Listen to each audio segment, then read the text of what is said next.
Perampokan sebuah toko emas terjadi di Kota Bandung. Akibat kejadian ini, satu orang yang disebut sebagai pemilik toko meninggal dunia. Perampokan tersebut terjadi di toko emas Gaya Baru Jalan Kosambi, Kota Bandung, Senin, tanggal 20 September tahun 2021. Satu orang anggota kawanan garong tersebut berhasil diamankan oleh masyarakat, sedangkan dua lainnya berhasil kabur.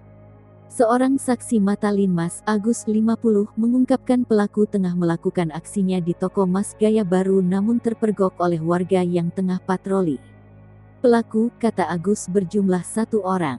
Adapun ciri-ciri pelaku kisaran usia 30 tahun lebih. Kondisi pelaku pun saat dipergoki tampak kusam pakaiannya. Kasatreskrim Polrestabes Bandung AKBP Rudi Trihandoyo mengatakan pihaknya masih mengembangkan kasus perampokan ini.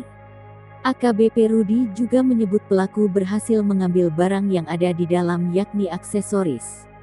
Dalam kejadian ini, Kasatreskrim pun menyebut ada satu orang yang meninggal dunia dan diduga adalah pemilik toko emas.